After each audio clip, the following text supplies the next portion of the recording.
Hey everyone, and welcome to another deep dive.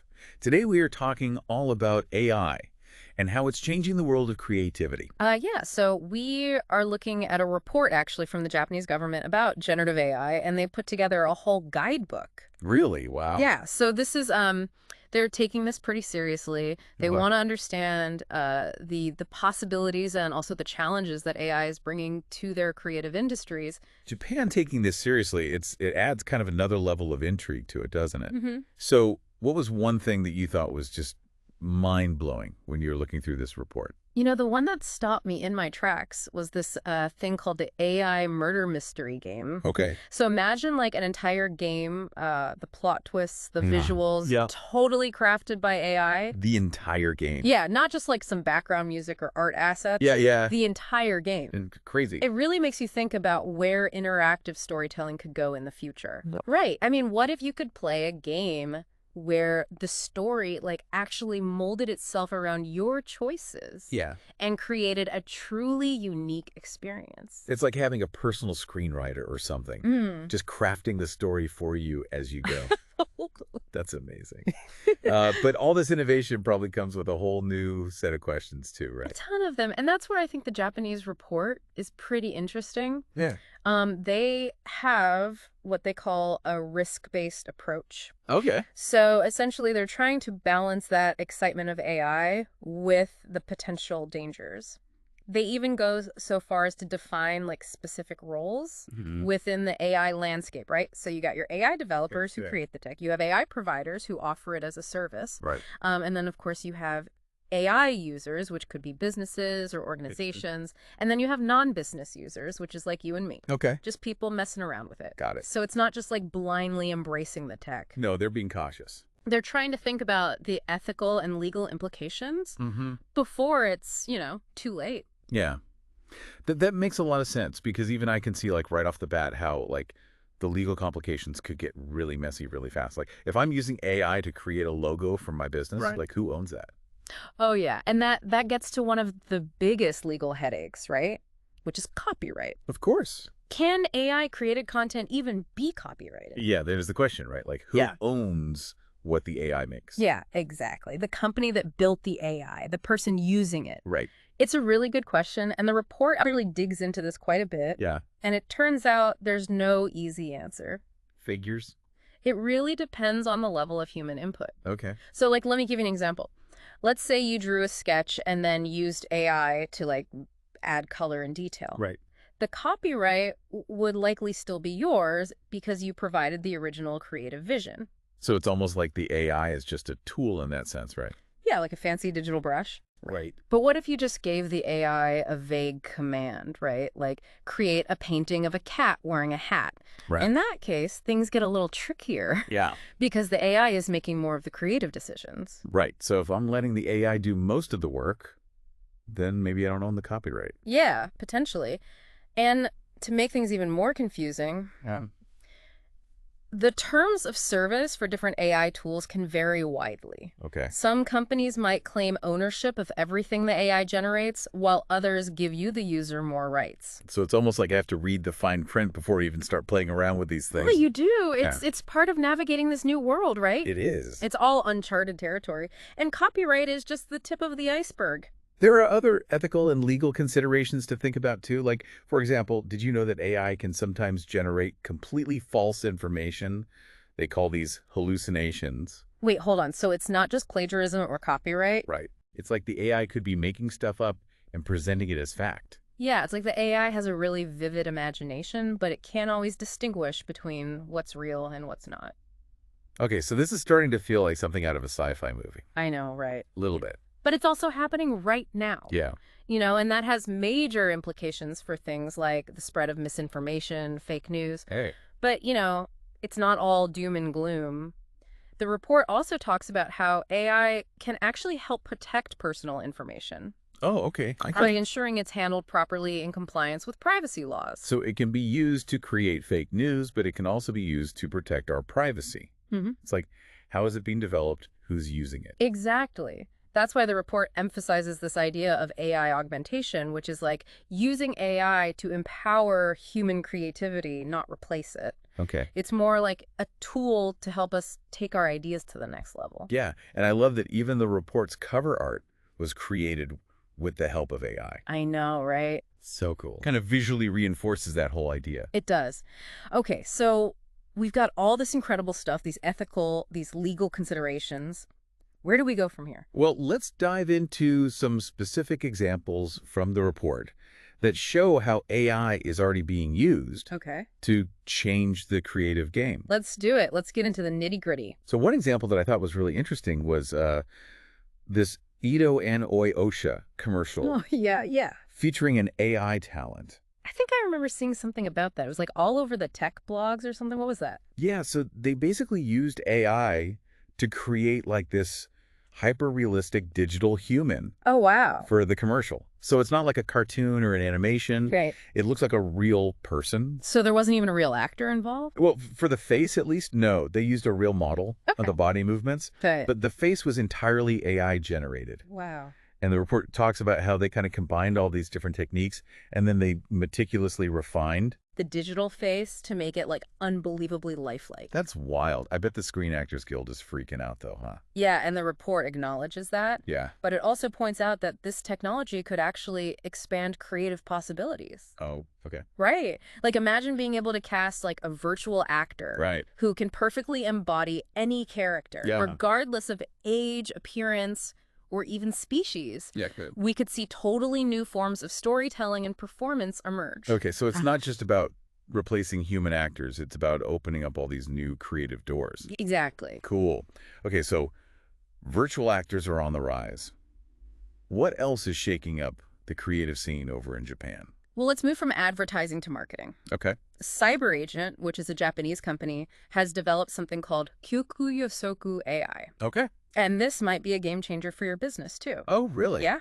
How so? Imagine being able to predict how well an ad will perform before you even launch it. Okay. That's what this AI does. No way. It analyzes all sorts of data, who your audience is, what they like, even how the ad is designed to like forecast its effectiveness. Whoa, that's like having a crystal ball for marketing. Totally. So businesses could use this type of AI to optimize their campaigns and avoid wasting money on ads that just won't work. That is so cool. Right. Okay, yeah. I'm sold. Sign me up. Where do I get this AI? Now, going back to gaming, remember that classic game, the Portopia serial murder case? Oh, yeah, Figs. It's like a cult classic in Japan. Okay. And Square Enix, which is the game company, is experimenting with how to use AI to kind of give it this modern twist. I remember hearing a little bit about that. It was one of those early games where you could actually like type in your own commands to like interact with the story. It was like a pioneer in natural language processing. Right. And now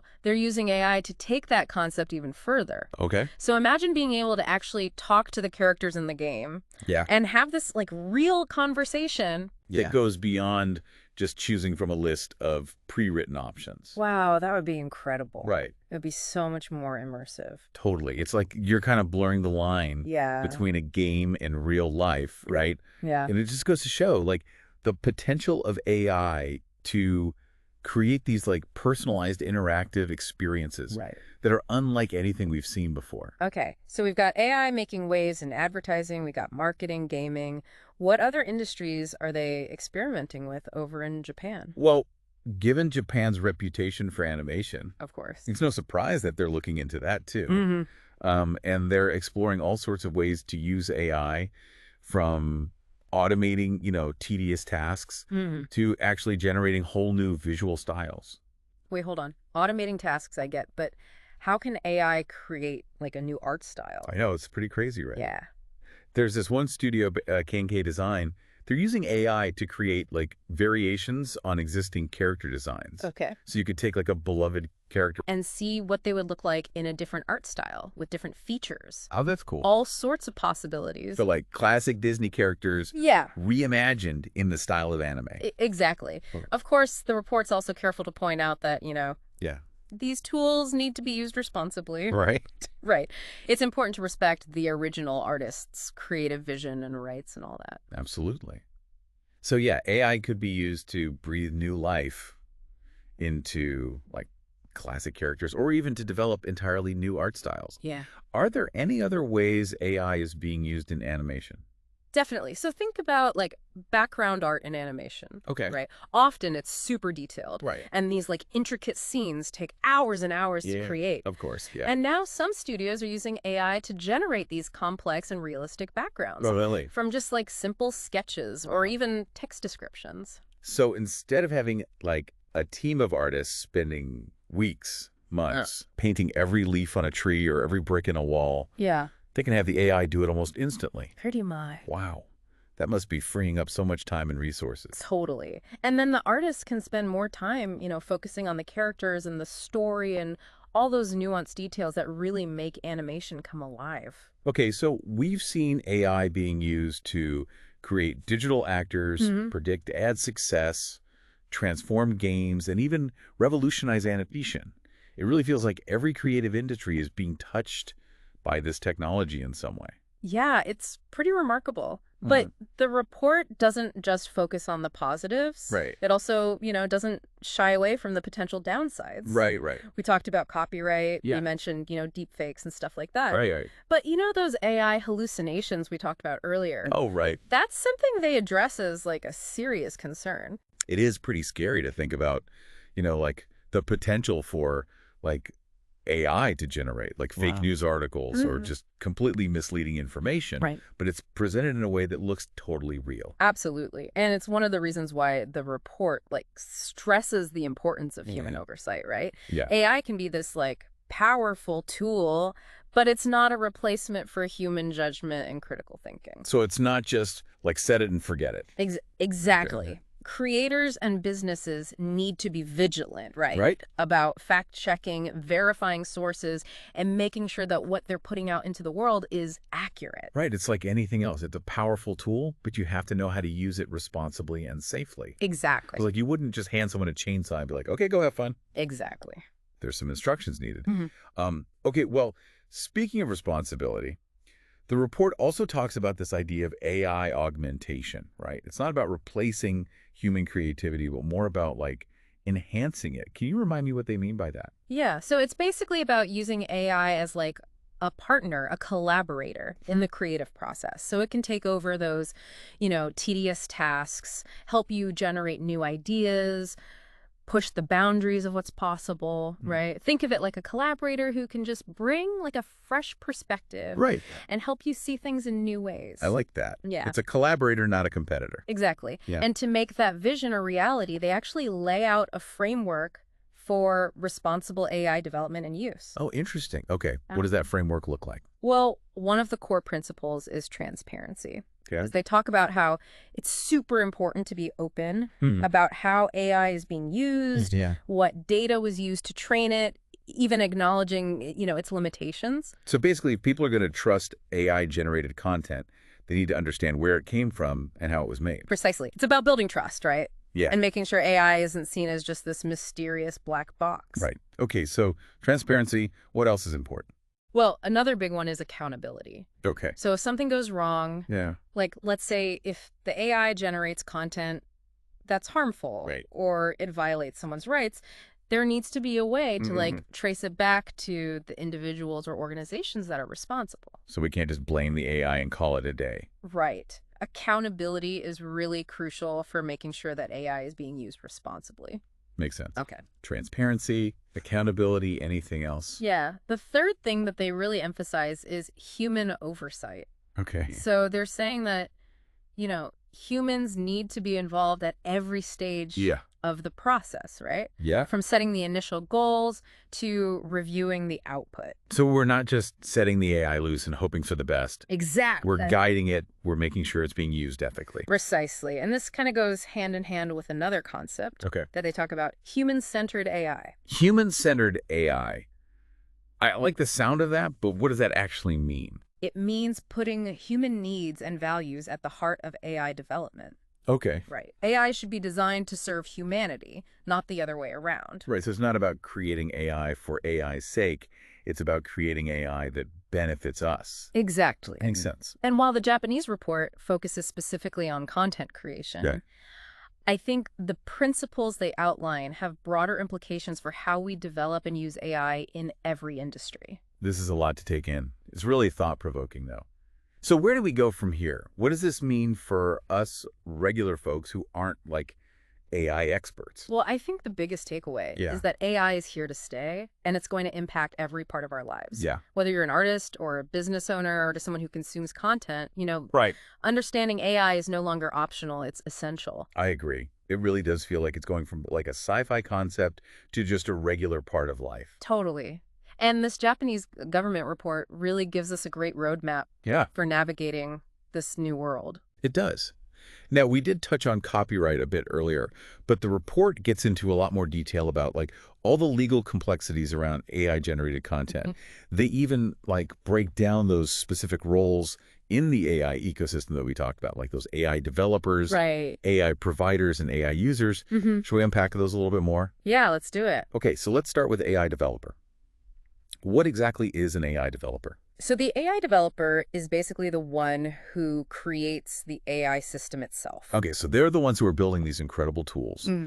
What about the AI providers? Where do they fit in? Well, the AI provider is the one who makes that AI system accessible to others. Okay. So usually they're offering it as a service. Okay. A good example would be like Microsoft with their Azure AI platform. Right. Or Amazon with AWS AI services. Okay, so they're like the bridge between that really complicated technology and people like me who just want to use it, but don't understand how it all works. Exactly. They package it up in a way that makes it, user-friendly. Yeah. And then you have the AI users, which are the ones who actually put these tools to work. Got it. So this could be like a marketing agency using AI to generate ad copy, or a musician using AI to compose a new song. Okay, so we've got the brains behind the AI, we've got the ones making it accessible, and then we've got the ones who are using it. Why are these distinctions so important? Is it all about figuring out who to blame if something goes wrong? Well, that's part of it, but it's also really important for understanding how, like, copyright and liability work in this whole new world of AI. The report's very clear that the AI developer doesn't automatically own the copyright to everything the AI creates. That makes sense. Yeah. Otherwise, one company would own, like, all the good stuff. Exactly. And so that's where this whole concept of human authorship comes into play, which is what we were talking about earlier. For something to be eligible for copyright, there needs to be a human being involved in the creative process. It's not enough to just push a button and let the AI do its thing. Yeah. There needs to be some level of human input and creative direction. So if I feed an AI, like a bunch of my own poems, and then I ask it to write a new poem in a similar style, who owns the copyright? Me or the AI company? That's a great question. And it's one that courts are still trying to figure out. Right. But in a case like that, where you provided the AI with a lot of your own creative material and direction, the copyright would likely belong to you. Okay, that makes sense. But what if I just give the AI like a really vague prompt, like, write me a song about heartbreak? Yeah. Who owns that copyright? That's where it gets murkier, right? Because if the AI is making most of the creative decisions without much guidance from you, then it's less clear. Okay. So the more the AI is doing on its own, the less likely it is that I actually own the copyright. Yeah, that seems to be the general principle. But like I said, it's an evolving area of law with a lot of gray areas. And to make it even more complicated, those terms of service agreements that we talked about before can really impact who owns what. Yeah. So one AI provider might give the user full ownership while another one claims it for themselves. So it is really important to read the fine print. Yeah, absolutely. Before you use any of these tools. Okay, so you got to understand what you're getting into legally. Right. Got it. This isn't just something that, individual creators need to worry about, though, right? Right. Like, businesses need to be super careful, too. Absolutely, especially if they're using AI to create, like, marketing materials or product designs. Right. Imagine a company spends, who knows how much money using AI to create this amazing ad campaign. Yeah. And then it turns out they don't even own the rights to any of it. That would be a nightmare. Yeah. So reading those terms of service is absolutely essential. Okay, so copyright is a big one. What other legal headaches could come up with AI? Well, liability is another one. Yeah. What if an AI creates something that's harmful or something that violates someone's rights? Right. Who takes the blame? Yeah, that's a good question. It seems like there's going to be a lot of finger pointing. And that's kind of what the report suggests. Yeah. Is that, anyone involved could potentially be held liable. Okay. The AI developer, the AI provider, or even the AI user. So if I use an AI to create an ad for my business and the AI accidentally uses a copyrighted image or makes a false claim about a competitor, I could be in trouble. It's definitely a possibility. Wow. Okay, I'm starting to get it. This AI world is a lot more complicated than I thought at first. Yeah, it requires a new way of thinking about, Yeah. creativity, authorship, and responsibility. So with all these potential risks, how can we actually ensure that AI is being used safely and ethically? That's the million-dollar question. The report actually outlines a few key steps that everyone can take. So for the AI developers, it's about building in safeguards, from the ground up. Okay. For AI providers, it's about setting clear terms of service and educating users about the potential risks. Right. And then for the AI users, which is most of us, it's about using the tools responsibly. Yeah. Being aware of those pitfalls, and reviewing any AI-generated content before you release it to the world. So it's really a shared responsibility. Everyone has a role to play. Yeah, absolutely. It's going to take a collective effort. Okay. Well, this has definitely been eye-opening. I had no idea just how complicated and challenging this whole world of AI really is. It's a lot to take in, but it's also pretty exciting, right? Yeah, it really is. It's amazing what AI can do, but like we've been talking about, we really need to be careful about how we're using it. Couldn't have said it better myself. Okay, well, thanks so much for taking me on this deep dive. It's been really fascinating. My pleasure. It was a great conversation, and I hope it encourages our listeners to keep learning about AI and how it's going to change things. And don't forget, if you want to check out the full Japanese government report or any of the examples we talked about, you can find links in the show notes. And one final thought for our listeners. As AI becomes more and more a part of our lives, it's really going to challenge us to rethink our assumptions about creativity and authorship and even what it means to be human. Well said. Thanks for joining us on this deep dive into the fascinating world of AI and content creation.